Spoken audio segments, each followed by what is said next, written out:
As I reflect on the observations that I had, I first wanted to start with social competence. So, with social competence, I feel like our school district does a really good job of involving those with autism spectrum disorder and giving them the opportunity for accommodations and things to make um, their schooling enjoyable and to give them a good opportunity to be in the least restrictive environment. So, for example, our district came out with Unified Sports this year. And what Unified Sports is it's a program where these students get to practice sports and then go and competitively play against other schools at their level. So, for example, the accommodation was made with volleyball. They recently did volleyball that they used a bigger ball that is also softer. And then for those that are moderate to severe, are moderate to severe students, they were able to use a beach ball that was a lot softer, a lot easier as it flows through the air.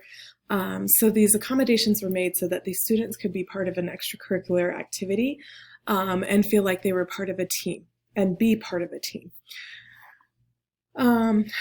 We do try to keep our students in the least restrictive environment as much as possible, which means that we take the time to look at each student individually and see what their needs are and try to keep them in those natural environments so that they can learn and grow in that environment.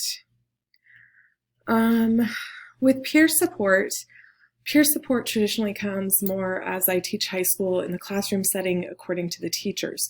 So if we're in the least restrictive environment and they're in the general education classroom, we can make the suggestion of the service or the aid of peer support, but sometimes we're not exactly sure if that actually happens in the classroom or not. So we do our best to check in and see how students are doing. We do have, I've actually heard of programs such as Hearts and Heroes, I do believe is what it is called, and it's a program where students are paired up and gives peer support to other students throughout the year. So I feel like this is something that we could work on and be stronger at, but I know that it is there and in place. I just don't see it as much as I feel like I would like to. When we talk about personal independence and competence, so one of the things that our school does is they really do promote the student planner. The student planner, was first a thing for our AVID students, to learn all of these life skills.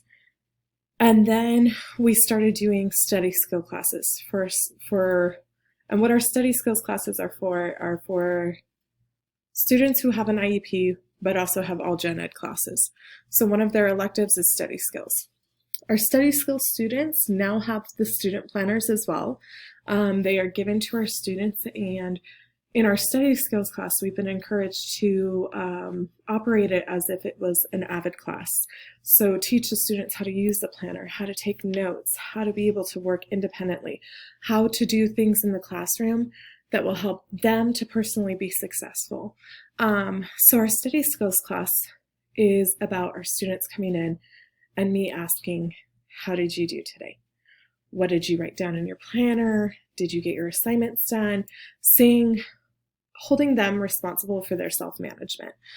So I did feel like this was a strength, seeing as we have the study skills class where we're promoting the kids to have their independence, but we're also supporting them when we see that they need the support. We're giving them the aid that they need. Functional behavior.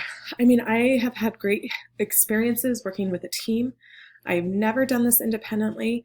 I have worked with a team every time, and a team of dedicated individuals who really try their hardest to get to know the students.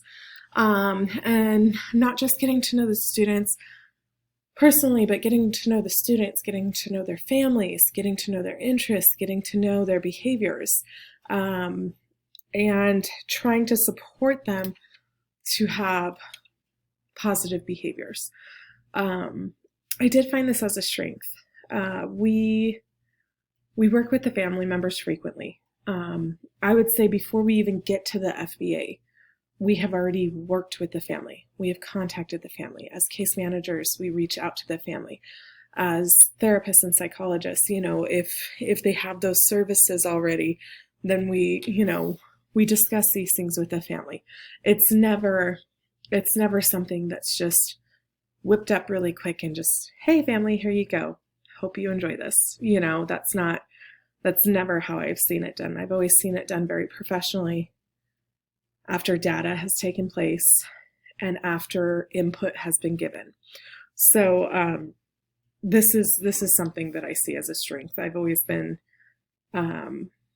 instructed very well when it comes to FBAs. Family involvement, once again, a strength. I mean, we have our teacher contact logs on Infinite Campus where you can see how often parents are getting contacted, what is discussed. And that is like one of my number one means of data and support.